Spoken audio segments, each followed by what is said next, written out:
Hello friend, स्वागत है आपका अपने चैनल आज क्लास में। आज के इस वीडियो में हिंदी का एक मॉडल पेपर सॉल्व करेंगे। इस मॉडल पेपर में 60 ऑब्जेक्टिव प्रश्न रहेगा, जिसमें से आपको 50 बनाना रहेगा और यही पैटर्न आपके फाइनल बोर्ड परीक्षा का भी रहेगा। आपके फाइनल बोर्ड परीक्षा में भी 60 ऑब्जेक्टिव प्रश्न पूछे जाएंगे, जिसमें से आपको 50 बनाना रहेगा और बिल्कुल ऐसा ही ऐसा प्रश्न आपके फाइनल बोर्ड परीक्षा में आने वाला है। तो एक भी प्रश्न आप लोग इसकी मत कीजिएगा। वीडियो को प्लीज़ आप लोग शुरू से लेकर अंत तक देखिएगा। और हमारे वेबसाइट पे ऑनलाइन टेस्ट चल रहा है, तो अभी तक आप टेस्ट नहीं दिए हैं तो जाके टेस्ट दे लीजिएगा। अगर आपको ऑनलाइन टेस्ट देना नहीं आता है तो वीडियो के लास्ट में हम आपको बताएंगे कि आप लोग ऑनलाइन टेस्ट कैसे दे सकते हैं। और अभी तक आप हमारे व्हाट्सएप ग्रुप में नहीं जुड़े हैं तो ये हमारा व्हाट्सएप नंबर है 87 89 30 73 04। इस पे आपको बोलना है कि सर मुझे ग्रुप में जोड़ दीजिए, तो हम आपको ग्रुप में जोड़ देंगे। तो आइए शुरू करते हैं पहले नंबर प्रश्न से। तो पहला नंबर प्रश्न है कि भीमराव अंबेडकर अपना प्रेरणा स्रोत किसे मानते थे। काफ़ी महत्वपूर्ण प्रश्न है ये आपकी बोर्ड परीक्षा के लिए। यहाँ पे आपको बताना है कि भीमराव अंबेडकर अपना प्रेरणा स्रोत किसे मानते थे। तो भगवान बुद्ध को भी मानते थे, कबीर दास को मानते थे, ज्योतिबा फुले को भी मानते थे, यानी इनमें से सभी को मानते थे। तो यहाँ पे डी वाला ऑप्शन बिल्कुल ही सही हो जाएगा। एक प्रश्न ये भी पूछा जाता है कि भीमराव अंबेडकर के माताजी का क्या नाम था। तो भीमा बाई था, इसे आपको याद रखना है। एक प्रश्न ये भी पूछा जाता है कि भीमराव अंबेडकर का जन्म किस राज्य में हुआ था। तो मध्य प्रदेश राज्य में हुआ था, तो इसे भी साथ में आपको याद रखना है। आइए देखते हैं अगला प्रश्न। 2 नंबर प्रश्न है कि गांधी जी के जन्म दिवस को किस रूप में मनाया जाता है। यहाँ पे आपको बताना है कि गांधी जी के जन्म दिवस को किस रूप में मनाया जाता है। तो अहिंसा दिवस के रूप में मनाया जाता है। यहाँ पे बी वाला ऑप्शन बिल्कुल ही सही हो जाएगा। एक प्रश्न ये भी पूछा जाता है कि गांधी जी का जन्म कब हुआ था। तो 2 अक्टूबर 1869 ईस्वी को हुआ था, तो इसे भी साथ में आपको याद रखना है। एक प्रश्न ये भी पूछा जाता है कि गांधी जी का जन्म किस राज्य में हुआ था। तो गुजरात राज्य में हुआ था, तो इसे भी साथ में आपको याद रखना है। आइए देखते हैं अगला प्रश्न। 3 नंबर प्रश्न है कि भारतीय संस्कृति किसका प्रतीक है। यहाँ पे आपको बताना है कि भारतीय संस्कृति किसका प्रतीक है। तो विभिन्न संस्कृतियों के सामंजस्य का प्रतीक है, इसे आपको याद रखना है। यहाँ पे डी वाला ऑप्शन बिल्कुल ही सही हो जाएगा। आइए देखते हैं अगला प्रश्न। 4 नंबर प्रश्न है कि मदन ने खोखा की कितनी दांतें तोड़ डाली। काफ़ी महत्वपूर्ण प्रश्न है। यहाँ पे आपको बताना है कि मदन ने खोखा की कितनी दांतें तोड़ डाली। तो 2 दांतें तोड़ डाली, इसे आपको याद रखना है। यहाँ पे बी वाला ऑप्शन बिल्कुल ही सही हो जाएगा। एक प्रश्न ये भी पूछा जाता है कि मदन किसका लड़का था। तो जो मदन था ये गिरधर लाल का लड़का था, इसे आपको याद रखना है। एक प्रश्न ये भी पूछा जाता है कि खोखा किसका लड़का था। तो ये सेन साहब का लड़का था, तो इसे भी साथ में आपको याद रखना है। आइए देखते हैं अगला प्रश्न। 5 नंबर प्रश्न है कि भक्त रील प्रभु से क्या करता है। यहाँ पे आपको बताना है कि भक्त रील प्रभु से क्या करता है। तो प्रश्न करता है, इसे आपको याद रखना है। यहाँ पे ए वाला ऑप्शन बिल्कुल ही सही हो जाएगा। काफ़ी महत्वपूर्ण ऑब्जेक्टिव प्रश्न हम आपको बताएंगे, तो एक भी प्रश्न आप लोग इसकी मत कीजिएगा। वीडियो को प्लीज़ आप लोग शुरू से लेके अंत तक देखिएगा। और वीडियो को अभी तक आप लाइक नहीं किए हैं तो प्लीज़ आप लोग वीडियो को लाइक भी कर दीजिएगा। आइए देखते हैं अगला प्रश्न। 6 नंबर प्रश्न है कि मंगू को पागलपन का रोग कब से था। ये भी काफ़ी महत्वपूर्ण प्रश्न है। यहाँ पे आपको बताना है कि मंगू को पागलपन का रोग कब से था। तो जन्म से ही था, इसे आपको याद रखना है। यहाँ पे डी वाला ऑप्शन बिल्कुल ही सही हो जाएगा। एक प्रश्न ये भी पूछा जाता है कि मंगू कितने साल की थी। तो जो मंगू थी ये 12 साल की थी, इसे आपको याद रखना है। आइए देखते हैं अगला प्रश्न। 7 नंबर प्रश्न है कि लेखक का छोटा भाई कौन था। यहाँ पे आपको बताना है कि लेखक का छोटा भाई कौन था। तो लेखक का छोटा भाई संतु था, इसे आपको याद रखना है। यहाँ पे बी वाला ऑप्शन बिल्कुल ही सही हो जाएगा। एक प्रश्न ये भी पूछा जाता है कि मछली से कौन डर रहा था। तो मछली से संतु डर रहा था, तो इसे भी साथ में आपको याद रखना है। आइए देखते हैं अगला प्रश्न। 8 नंबर प्रश्न है कि मैक्स मूलर कहाँ के रहने वाले थे। यहाँ पे आपको बताना है कि मैक्स मूलर कहाँ के रहने वाले थे, तो जो मैक्स मूलर थे ये जर्मनी के रहने वाले थे, इसे आपको याद रखना है। यहाँ पे सी वाला ऑप्शन बिल्कुल ही सही हो जाएगा। एक प्रश्न ये भी पूछा जाता है कि मेघदूत का जर्मनी में अनुवाद किसने किया था, तो मैक्स मूलर ने किया था, तो इसे भी साथ में आपको याद रखना है। आइए देखते हैं अगला प्रश्न 9 नंबर प्रश्न है कि इबादत का अर्थ क्या होता है। यहाँ पे आपको बताना है कि इबादत का अर्थ क्या होता है, तो इबादत का अर्थ उपासना होता है, इसे आपको याद रखना है। यहाँ पे ए वाला ऑप्शन बिल्कुल ही सही हो जाएगा। आइए देखते हैं अगला प्रश्न 10 नंबर प्रश्न है कि अपने घर से बहादुर क्यों भागा। काफ़ी महत्वपूर्ण प्रश्न है ये आपके बोर्ड परीक्षा के लिए। यहाँ पे आपको बताना है कि अपने घर से बहादुर क्यों भागा, तो माँ के मार के कारण से भागा, इसे आपको याद रखना है। यहाँ पे बी वाला ऑप्शन बिल्कुल ही सही हो जाएगा। एक प्रश्न ये भी पूछा जाता है कि बहादुर का पूरा नाम क्या था, तो बहादुर का पूरा नाम दिल बहादुर था, इसे आपको याद रखना है। और बहादुर का घर कहाँ पे था, तो नेपाल में था, तो इसे भी साथ में आपको याद रखना है। आइए देखते हैं अगला प्रश्न 11 नंबर प्रश्न है कि प्रेम ऐनी श्री राधिका किसकी कविता है। काफ़ी महत्वपूर्ण प्रश्न है। यहाँ पे आपको बताना है कि प्रेम ऐनी श्री राधिका किसकी कविता है, तो ये रसखान की कविता है, इसे आपको याद रखना है। यहाँ पे बी वाला ऑप्शन बिल्कुल ही सही हो जाएगा। एक प्रश्न ये भी पूछा जाता है कि रसखान को शिक्षा किसने दिया था, तो स्वामी विठल नाथ ने दिया था, तो इसे भी साथ में आपको याद रखना है। आइए देखते हैं अगला प्रश्न 12 नंबर प्रश्न है कि किस देश के लोग बड़े बड़े नख पसंद करते थे। यहाँ पे आपको बताना है कि किस देश के लोग बड़े बड़े नख यानी बड़े बड़े नाखून पसंद करते थे, तो गौड़ देश के लोग बड़े बड़े नाखून पसंद करते थे, इसे आपको याद रखना है।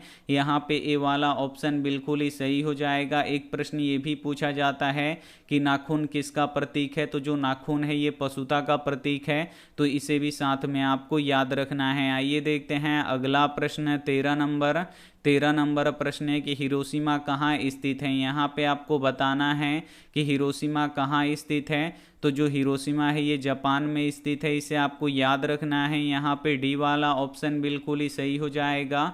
एक प्रश्न ये भी पूछा जाता है कि उगते सूरज के देश किस देश को कहा जाता है, तो जापान को कहा जाता है, तो इसे भी साथ में आपको याद रखना है। आइए देखते हैं अगला प्रश्न 14 नंबर प्रश्न है कि अंग्रेजी किस लिपि में लिखी जाती है। यहाँ पे आपको बताना है कि अंग्रेजी किस लिपि में लिखी जाती है, तो जो अंग्रेजी होती है ये रोमन लिपि में लिखी जाती है। यहाँ पे सी वाला ऑप्शन बिल्कुल ही सही हो जाएगा। एक प्रश्न ये भी पूछा जाता है कि हिंदी किस लिपि में लिखी जाती है, तो हिंदी देवनागरी लिपि में लिखी जाती है, इसे आपको याद रखना है। एक प्रश्न ये भी पूछा जाता है कि पंजाबी किस लिपि में लिखी जाती है, तो गुरुमुखी लिपि में लिखी जाती है, तो इसे भी साथ में आपको याद रखना है। आइए देखते हैं अगला प्रश्न 15 नंबर प्रश्न है कि सुजाता का वास्तविक नाम क्या है। यहाँ पे आपको बताना है कि सुजाता का वास्तविक नाम क्या है, तो एस रंगराजन है, इसे आपको याद रखना है। यहाँ पे डी वाला ऑप्शन बिल्कुल ही सही हो जाएगा। आइए देखते हैं अगला प्रश्न 16 नंबर प्रश्न है कि बहादुर का स्वभाव कैसा था। यहाँ पे आपको बताना है कि बहादुर का स्वभाव कैसा था, तो जो बहादुर था ये कर्मठ और ईमानदार दोनों था, इसे आपको याद रखना है। यहाँ पे सी वाला ऑप्शन बिल्कुल ही सही हो जाएगा। एक प्रश्न ये भी पूछा जाता है कि बहादुर कौन था, तो बहादुर लेखक का नौकर था, तो इसे भी साथ में आपको याद रखना है। आइए देखते हैं अगला प्रश्न 17 नंबर प्रश्न है कि सच्चा भारत कहाँ बसता है। काफ़ी महत्वपूर्ण प्रश्न है ये आपके बोर्ड परीक्षा के लिए। यहाँ पे आपको बताना है कि सच्चा भारत कहाँ बसता है, तो जो सच्चा भारत होता है ये गांव में बसता है, इसे आपको याद रखना है। यहाँ पे सी वाला ऑप्शन बिल्कुल ही सही हो जाएगा। और जो भारत है ये गाँव का देश है, तो इसे भी साथ में आपको याद रखना है। आइए देखते हैं अगला प्रश्न 18 18 नंबर प्रश्न है कि माँ कितने बजे रात को अस्पताल से लौटकर आई। यहाँ पे आपको बताना है कि माँ कितने बजे रात को अस्पताल से लौट कर आई, तो 11:15 बजे रात को अस्पताल से लौट कर आई। इसे आपको याद रखना है। यहाँ पे सी वाला ऑप्शन बिल्कुल ही सही हो जाएगा। आइए देखते हैं अगला प्रश्न 19 नंबर प्रश्न है कि मछली किस वर्ग की कहानी है। यहाँ पे आपको बताना है कि मछली किस वर्ग की कहानी है। तो जो मछली है ये निम्न मध्यम वर्ग की कहानी है, इसे आपको याद रखना है। यहाँ पे बी वाला ऑप्शन बिल्कुल ही सही हो जाएगा। एक प्रश्न ये भी पूछा जाता है कि पिताजी बाजार से कितनी मछलियाँ खरीदे थे, तो 3 मछलियाँ खरीदे थे। इसे आपको याद रखना है, जिसमें से एक मछली मर गई थी और 2 मछली जिंदा थी, तो इसे भी साथ में आपको याद रखना है। आइए देखते हैं अगला प्रश्न 20 नंबर प्रश्न है कि पपाती को क्या हुआ था। यहाँ पे आपको बताना है कि पपाती को क्या हुआ था। तो पपाती को यहाँ पे मेनिंजाइटिस हो गया था, इसे आपको याद रखना है। यहाँ पे ए वाला ऑप्शन बिल्कुल ही सही हो जाएगा। और जो मेनिंजाइटिस रोग है इसका संबंध किससे है, तो बुखार से है, तो इसे भी साथ में आपको याद रखना है। आइए देखते हैं अगला प्रश्न 21 नंबर प्रश्न है कि मीनाक्षी मंदिर कहाँ स्थित है। काफ़ी महत्वपूर्ण प्रश्न है ये आपके बोर्ड परीक्षा के लिए। यहाँ पे आपको बताना है कि मीनाक्षी मंदिर कहाँ स्थित है। तो जो मीनाक्षी मंदिर है ये तमिलनाडु में स्थित है, इसे आपको याद रखना है। यहाँ पे ए वाला ऑप्शन बिल्कुल ही सही हो जाएगा। आइए देखते हैं अगला प्रश्न 22 नंबर प्रश्न है कि रसखान किनके भक्त थे। यहाँ पे आपको बताना है कि रसखान किनके भक्त थे। तो जो रसखान थे ये भगवान कृष्ण के भक्त थे, इसे आपको याद रखना है। यहाँ पे सी वाला ऑप्शन बिल्कुल ही सही हो जाएगा। एक प्रश्न ये भी पूछा जाता है कि रसखान की मृत्यु कहाँ पे हुई थी, तो वृंदावन में हुई थी, तो इसे भी साथ में आपको याद रखना है। आइए देखते हैं अगला प्रश्न 23 नंबर प्रश्न है कि फटासुर न बख्शे कौन कहते हैं। काफ़ी महत्वपूर्ण प्रश्न है। यहाँ पे आपको बताना है कि फटासुर न बख्शे कौन कहते हैं, तो बिस्मिल्लाह खां कहते हैं, इसे आपको याद रखना है। यहाँ पे बी वाला ऑप्शन बिल्कुल ही सही हो जाएगा। एक प्रश्न ये भी पूछा जाता है कि बिस्मिल्लाह खां का संबंध किससे है, तो शहनाई से है, तो इसे भी साथ में आपको याद रखना है। आइए देखते हैं अगला प्रश्न 24 नंबर प्रश्न है कि बहादुर पर कितने रुपए की चोरी का आरोप लगा था। काफ़ी महत्वपूर्ण प्रश्न है। यहाँ पे आपको बताना है कि बहादुर पर कितने रुपए का चोरी का आरोप लगा था, तो 11 रुपए का चोरी का आरोप लगा था, इसे आपको याद रखना है। यहाँ पे सी वाला ऑप्शन बिल्कुल ही सही हो जाएगा। एक प्रश्न ये भी पूछा जाता है कि बहादुर पर चोरी का आरोप किसने लगाया था, तो लेखक के रिश्तेदार ने लगाया था, तो इसे भी साथ में आपको याद रखना है। आइए देखते हैं अगला प्रश्न 25 नंबर प्रश्न है कि सवाल किस चीज़ का है। काफ़ी महत्वपूर्ण प्रश्न है। यहाँ पे आपको बताना है कि सवाल किस चीज़ का है, तो सवाल रोटी का है, इसे आपको याद रखना है। यहाँ पे ए वाला ऑप्शन बिल्कुल ही सही हो जाएगा। आइए देखते हैं अगला प्रश्न 26 नंबर प्रश्न है कि क्या सब कुछ बता देती हैं। यहाँ पे आपको बताना है कि क्या सब कुछ बता देती है, तो जो आंखें होती है ये सब कुछ बता देती है, तो यहाँ पे सी वाला ऑप्शन बिल्कुल ही सही हो जाएगा। आइए देखते हैं अगला प्रश्न 27 नंबर प्रश्न है कि सीता के कितने लड़के थे। काफ़ी महत्वपूर्ण प्रश्न है। यहाँ पे आपको बताना है कि सीता के कितने लड़के थे, तो सीता के 3 लड़के थे, इसे आपको याद रखना है। यहाँ पे बी वाला ऑप्शन बिल्कुल ही सही हो जाएगा।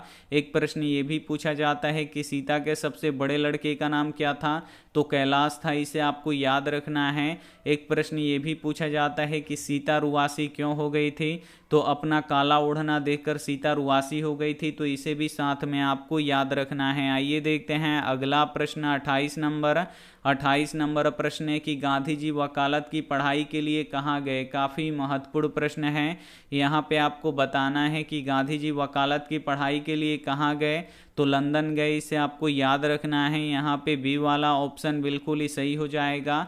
एक प्रश्न ये भी पूछा जाता है कि गांधी जी वकालत करने के लिए कहाँ गए, तो दक्षिण अफ्रीका गए, तो इसे भी साथ में आपको याद रखना है। एक प्रश्न ये भी पूछा जाता है कि गांधी जी दक्षिण अफ्रीका से भारत कब लौट कर आए, तो 1915 ईस्वी में आए, तो इसे भी साथ में आपको याद रखना है। आइए देखते हैं अगला प्रश्न 29 29 नंबर प्रश्न है कि मंगू को कहाँ भर्ती करवाया गया था। यहाँ पे आपको बताना है कि मंगू को कहाँ पे भर्ती करवाया गया था, तो अस्पताल में भर्ती करवाया गया था, इसे आपको याद रखना है।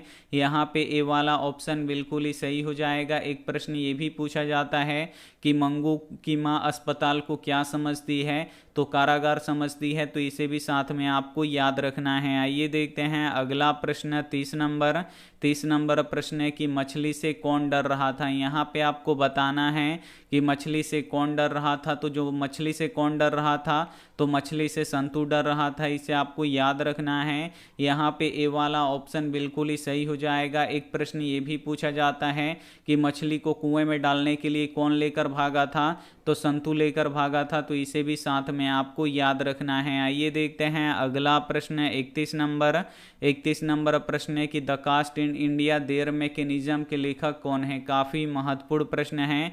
यहाँ पे आपको बताना है कि the caste in India their mechanism के लेखक कौन है, तो भीमराव अंबेडकर हैं, इन्हें आपको याद रखना है। यहाँ पे सी वाला ऑप्शन बिल्कुल ही सही हो जाएगा। आइए देखते हैं अगला प्रश्न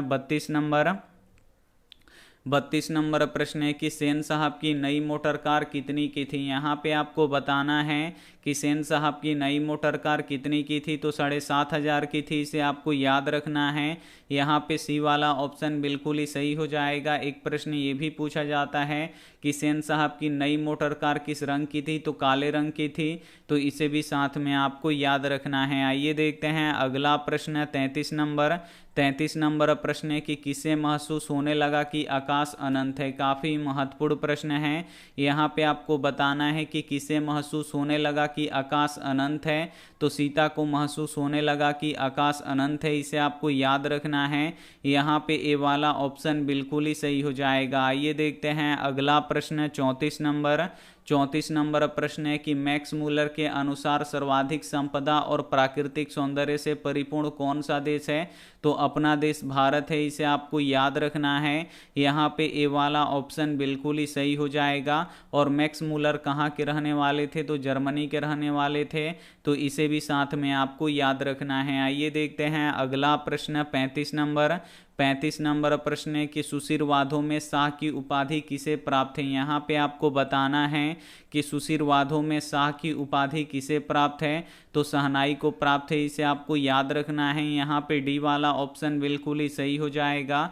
एक प्रश्न ये भी पूछा जाता है कि शहनाई किससे बनाया जाता है, तो नरकट से बनाया जाता है, तो इसे भी साथ में आपको याद रखना है। आइए देखते हैं अगला प्रश्न 36 नंबर प्रश्न है कि बहादुर को लेखक के घर कौन लाया था। यहाँ पे आपको बताना है कि बहादुर को लेखक के घर कौन लाया था, तो लेखक का साला लाया था, इसे आपको याद रखना है। यहाँ पे सी वाला ऑप्शन बिल्कुल ही सही हो जाएगा। और बहादुर के नाम में से दिल शब्द किसने हटा दिया, तो निर्मला ने हटा दिया, तो इसे भी साथ में आपको याद रखना है। आइए देखते हैं अगला प्रश्न 37 नंबर प्रश्न है कि रसखान दिल्ली से कहाँ चले गए। काफ़ी महत्वपूर्ण प्रश्न है। यहाँ पे आपको बताना है कि रसखान दिल्ली से कहाँ चले गए, तो ब्रजभूमि चले गए, इसे आपको याद रखना है। यहाँ पे बी वाला ऑप्शन बिल्कुल ही सही हो जाएगा। आइए देखते हैं अगला प्रश्न 38 नंबर प्रश्न है कि काशी किसकी पाठशाला है। यहाँ पे आपको बताना है कि काशी किसकी पाठशाला है, तो जो काशी है ये संस्कृति की पाठशाला है, इसे आपको याद रखना है। यहाँ पे ए वाला ऑप्शन बिल्कुल ही सही हो जाएगा। एक प्रश्न ये भी पूछा जाता है कि देवनगरी किसे कहा जाता है, तो काशी को कहा जाता है, तो इसे भी साथ में आपको याद रखना है। आइए देखते हैं अगला प्रश्न 39 नंबर प्रश्न है कि खोखा किस कहानी का पात्र है। यहाँ पे आपको बताना है कि खोखा किस कहानी का पात्र है, तो जो खोखा है ये 20 के दांत कहानी का पात्र है, इसे आपको याद रखना है। यहाँ पे ए वाला ऑप्शन बिल्कुल ही सही हो जाएगा। एक प्रश्न ये भी पूछा जाता है कि शिक्षा एवं संस्कृति पाठ के लेखक कौन हैं, तो महात्मा गांधी जी हैं, तो इन्हें भी साथ में आपको याद रखना है। आइए देखते हैं अगला प्रश्न 40 नंबर प्रश्न है कि आर्थिक पहलू से भी हानिकारक क्या है। यहाँ पे आपको बताना है कि आर्थिक पहलू से भी हानिकारक क्या है, तो जाति प्रथा है, इसे आपको याद रखना है। यहाँ पे ए वाला ऑप्शन बिल्कुल ही सही हो जाएगा। आइए देखते हैं अगला प्रश्न 41 नंबर प्रश्न है कि मंगमा की बहू का नाम क्या था। यहाँ पे आपको बताना है कि मंगमा की बहू का नाम क्या था, तो नजम्मा था, इसे आपको याद रखना है। यहाँ पे सी वाला ऑप्शन बिल्कुल ही सही हो जाएगा। एक प्रश्न ये भी पूछा जाता है कि मंगमा को किससे विवाद था, तो अपनी बहू नजम्मा से विवाद था, इसे आपको याद रखना है। एक प्रश्न ये भी पूछा जाता है कि मंगमा के परिवार में कुल कितने लोग थे, तो 4 लोग थे, तो इसे भी साथ में आपको याद रखना है। आइए देखते हैं अगला प्रश्न 42 नंबर। 42 नंबर प्रश्न है कि लक्ष्मी के पति का नाम क्या है। यहाँ पे आपको बताना है कि लक्ष्मी के पति का नाम क्या है, तो लक्ष्मण है, इसे आपको याद रखना है। यहाँ पे ए वाला ऑप्शन बिल्कुल ही सही हो जाएगा। और लक्ष्मण कहाँ पे नौकरी करता था, तो कोलकाता में नौकरी करता था, तो इसे भी साथ में आपको याद रखना है। आइए देखते हैं अगला प्रश्न 43 नंबर। 43 नंबर प्रश्न है कि लक्ष्मी कौन थी। यहाँ पे आपको बताना है कि लक्ष्मी कौन थी, तो लक्ष्मी एक दिनहीन महिला थी, इसे आपको याद रखना है। यहाँ पे सी वाला ऑप्शन बिल्कुल ही सही हो जाएगा। एक प्रश्न ये भी पूछा जाता है कि लक्ष्मी का घर किस नदी के बांध के नीचे था, तो देवी नदी के बांध के नीचे था, तो इसे भी साथ में आपको याद रखना है। आइए देखते हैं अगला प्रश्न 44 नंबर। 44 नंबर प्रश्न है कि मन क्या नहीं मानता है। यहाँ पे आपको बताना है कि मन क्या नहीं मानता, तो मन कभी हार नहीं मानता है, इसे आपको याद रखना है। यहाँ पे बी वाला ऑप्शन बिल्कुल ही सही हो जाएगा। आइए देखते हैं अगला प्रश्न 45 नंबर। 45 नंबर प्रश्न है कि बिरजू महाराज लखनऊ घराने के किस पीढ़ी के कलाकार हैं। यहाँ पे आपको बताना है कि बिरजू महाराज लखनऊ घराने के किस पीढ़ी के कलाकार हैं, तो 7वीं पीढ़ी के कलाकार हैं, इसे आपको याद रखना है। यहाँ पे बी वाला ऑप्शन बिल्कुल ही सही हो जाएगा। एक प्रश्न ये भी पूछा जाता है कि बिरजू महाराज का जन्म कहाँ पे हुआ था, तो लखनऊ में हुआ था, तो इसे भी साथ में आपको याद रखना है। आइए देखते हैं अगला प्रश्न 46 नंबर।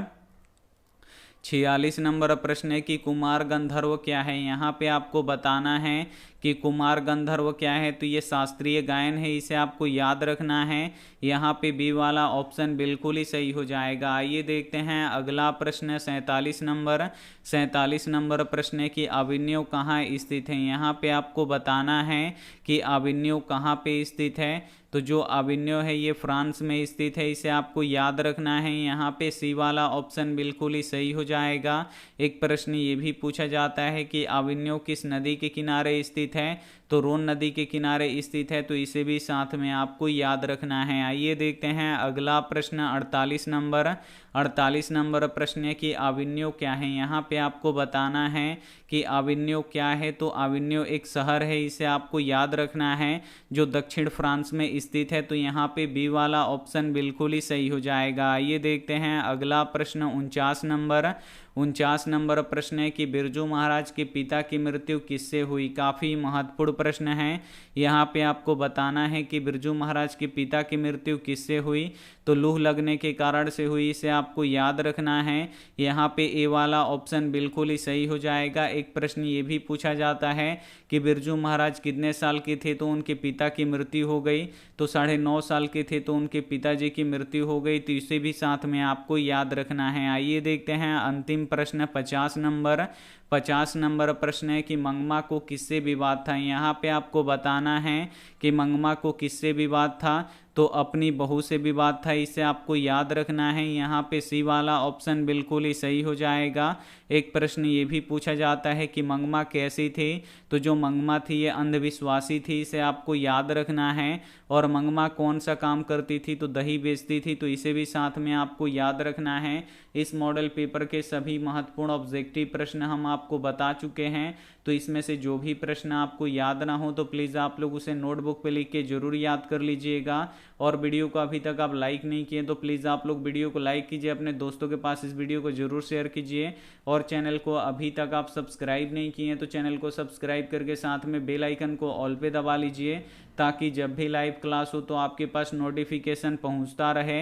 अब हम यहाँ पे आपको बताएंगे कि आप लोग ऑनलाइन टेस्ट कैसे दे सकते हैं। तो सभी के फ़ोन में होता है क्रोम और गूगल, तो दोनों में से किसी एक को आपको ओपन कर लेना है। और जैसे ही आपका क्रोम या गूगल ओपन हो जाता है तो यहाँ पे देखिए एक सर्च बॉक्स दिखेगा, बस इसमें आपको लिखना है आस्क क्लास। तो हम यहाँ पे लिख देते हैं ASK और फिर CLASS। हम यहाँ पे आस्क क्लास लिख के सर्च कर देंगे। तो जैसे ही सर्च करेंगे यहाँ पे देखिए लिखा हुआ आ जाएगा आस्क क्लास, तो तो बस इसी पे आपको क्लिक कर देना है। जैसे ही आप लोग क्लिक कीजिएगा आप हमारे ऑफिशियल वेबसाइट पे आ जाइएगा। यहाँ पे ओपन हो रहा है हमारा ऑफिशियल वेबसाइट।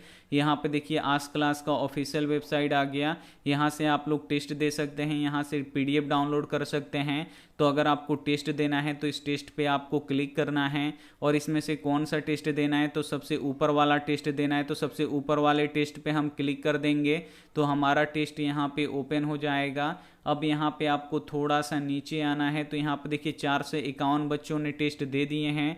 बस यहाँ पे आपको स्टार्ट वाले बटन पे क्लिक करना है। जैसे ही आप लोग स्टार्ट वाले बटन पे क्लिक कीजिएगा तो यहाँ पे नाम पूछेगा, तो यहाँ पे आप लोग अपना नाम लिख दीजिएगा। उसके बाद नेक्स्ट वाले बटन को दबा दीजिएगा। जैसे ही दबाइएगा यहाँ पे देखिए टेस्ट ओपन हो चुका है। अब इस टेस्ट में 20 ऑब्जेक्टिव प्रश्न हैं और प्रत्येक प्रश्न का यहाँ पे 4 ऑप्शन है जिसमें से एक सही है। सही वाले ऑप्शन पे टिक कीजिएगा तो ग्रीन हो जाएगा, अगर आप लोग गलत वाले ऑप्शन पे टिक कीजिएगा तो रेड हो जाएगा। तो यहाँ पे पहला प्रश्न है कि लोकतंत्र की सफलता निर्भर करता है तो नागरिकों की विवेकपूर्ण सहभागिता पर निर्भर करता है। तो इस पर हम क्लिक करेंगे, ये सही ऑप्शन है तो देखिए ग्रीन हो जाएगा। अब दूसरा क्वेश्चन लाना है तो आपको नेक्स्ट वाले बटन पे क्लिक करना है। तो हम यहाँ पे क्लिक कर देंगे तो यहाँ पे देखिए दूसरा क्वेश्चन आ गया। अब यहाँ पे देखिए दूसरा क्वेश्चन है कि वेदों की ओर लौटो का नारा किसने दिया था, तो स्वामी दयानंद सरस्वती ने दिया था, लेकिन हम स्वामी विवेकानंद पे टिक करेंगे तो देखिए गलत हो गया और जो सही आंसर है वो आपको बताएगा। तो ऐसे ही आपको नेक्स्ट करते जाना है और टेस्ट देते जाना है और लास्ट में ये आपका रिजल्ट भी दिखा देगा। उसके बाद अगर आपको पीडीएफ डाउनलोड करना है तो इस डाउनलोड पीडीएफ पे आपको क्लिक करना है और रोज रात में 8 बजे एक पीडीएफ आपको दिया जाता है। उसे आप लोग क्या कीजिए, डाउनलोड कीजिए और उसे फ़ोन में सेव करके लिखिए और उसको आप लोग जब भी सोने जाइए तो उसको आपको क्या करना है, रिवीजन करना है। तो यहाँ पे देखिए यहाँ पे बहुत सारा पीडीएफ हम अपलोड कर चुके हैं। तो बस आपको यहाँ पे डाउनलोड पीडीएफ पे क्लिक करना है और आपका पीडीएफ डाउनलोड हो जाएगा। तो ऐसे आप लोग डाउनलोड कर सकते हैं। और उसके बाद अगर आपको क्वेश्चन बैंक पढ़ना है तो आपको यहाँ पे नीचे आना है और नीचे आइएगा तो यहाँ पे देखिए मैट्रिक क्लास 10 क्वेश्चन बैंक है। ये प्रत्येक साल का यहाँ पे क्वेश्चन बैंक मिलेगा, आप लोग यहाँ से पढ़ सकते हैं। उसके बाद अगर आपको चैप्टर वाइज सब्जेक्टिव और ऑब्जेक्टिव पढ़ना है तो यहाँ से आप लोग चैप्टर वाइज सब्जेक्टिव और ऑब्जेक्टिव भी पढ़ सकते हैं। तो उम्मीद करते हैं ये प्रश्न आपको काफ़ी अच्छा लगा होगा और ये समझ में भी आ गया होगा। Thank you for watching. मिलते हैं अगले वीडियो में, तब तक अपना ध्यान रखिए, मन लगा के पढ़ाई कीजिए। Take care and bye.